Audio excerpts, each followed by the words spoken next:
بسم اللہ الرحمن الرحیم، ایاک نعبد و ایاک نستعین۔ السلام علیکم ناظرین، آج کی ویڈیو تاریخ میں موجود سب سے طاقتور قوم کے حوالے سے ہے۔ جی ہاں دوستو، یہ ویڈیو قوم عاد کے حوالے سے ہے۔ قوم عاد وہ قوم ہے جسے اللہ تعالیٰ نے بے پناہ طاقتیں اور آشائشیں دی تھی، لیکن انہوں نے اللہ تعالیٰ کی نافرمانی کی، اور کس طرح اللہ تعالیٰ کو ان پر عذاب آیا اور وہ کس نبی کی امت تھی، جانیے اس ویڈیو میں۔ طوفان نوح تھم چکا تھا۔ حضرت نوح علیہ السلام نے دنیا بھر میں آباد کاری کرنے کے لیے اپنے 3 بیٹوں کو دنیا کے مختلف حصوں میں بھیجا۔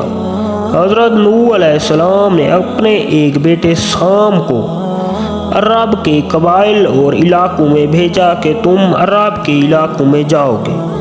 حضرت نوح علیہ السلام کا بیٹا سام عرب میں آباد ہوا اور اس طرح وہاں پر سامی نسل کی ابتدا ہوئی، اور سام کی نسل سے ایک طاقتور ترین سردار عاد پیدا ہوا۔ عاد عرب کا بہت ہی طاقتور سردار تھا۔ سامی نسل کے طاقتور سردار عاد جنوبی عرب کے علاقوں میں آباد ہوا، جو کہ صحرائے اعقاف کے علاقے ہیں، اور وہاں پر بنجر صحرا تھے، لیکن چونکہ اللہ تعالیٰ نے عاد کی نسل کو بے حد طاقت عطا کی تھی، اس لیے اس نے وہاں پر خوبصورت باغات لگائے اپنے زور بازو پر، اور نہریں کھودی پانی کے لیے۔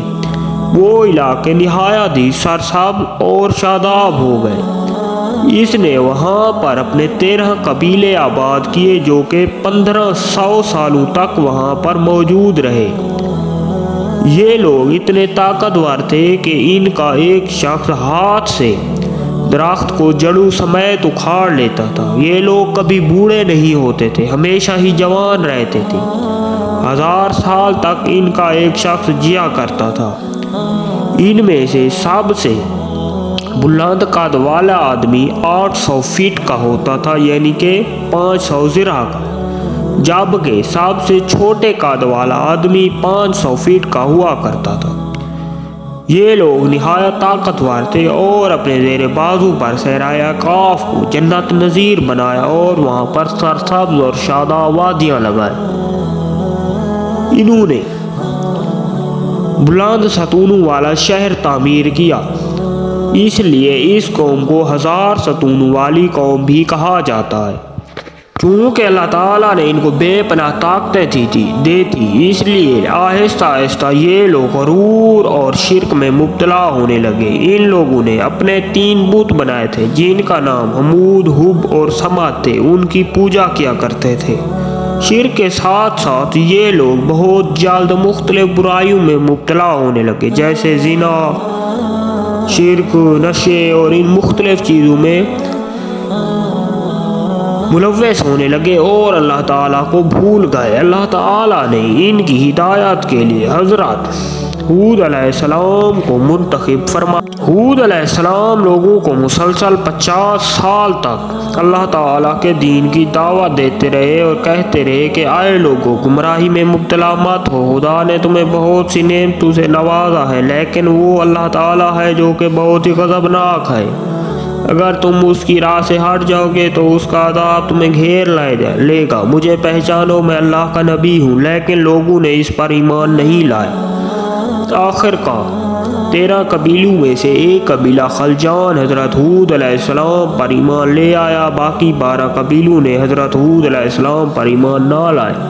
انہیں بہت سی تکلیفیں پہنچاتے اور کہتے کہ اے ہود، تم کیوں کہتے ہو کہ ہم اپنے باپ دادا کا دین چھوڑ دیں اور تمہارے خدا کی پوجا کریں؟ ہم اپنے باپ دادا کے دین پر قائم رہیں گے۔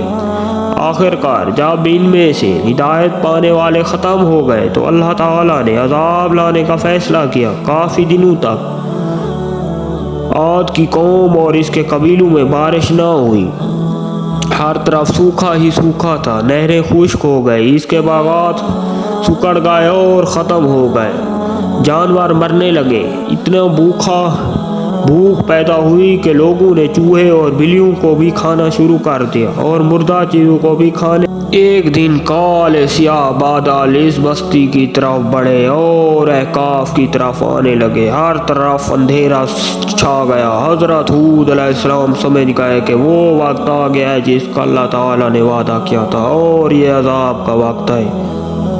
حضرت ہود علیہ السلام اپنے ماننے والوں کو لے کر خطیرہ نامی بستی میں چلے گئے۔ حضرت ہود علیہ السلام نے جیسے ہی احقاف سے ہجرت کی، تیز آندھی چلی اور ہر چیز کو جس نے ملیا میٹ کر دیا۔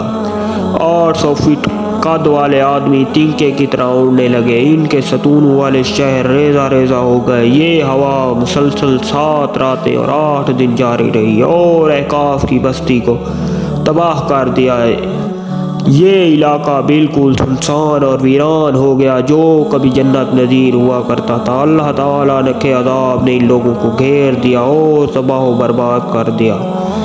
یہ علاقہ تاریخ میں اب بھی موجود ہے اور یہاں پر زندگی کا کوئی نام و نشان نہیں ہے۔ ہر چیز کوئی اس سے گزرنے پہ بھی ڈرتا ہے، یہاں تک کہ عرب کے بدو بھی وہاں پر کبھی نہیں جاتے۔ یہ علاقہ نہایت ہی سنسان ہے، نہ کسی جانور کا نام و نشان ہے اور نہ ہی کوئی چیز ہے۔ تو دوستو، اگر آپ کو ہماری ویڈیو پسند آئی ہے تو ہمارے چینل کو لائک کریں، سبسکرائب کریں، شیئر کریں۔ لو یو عمران خان، زندہ باد۔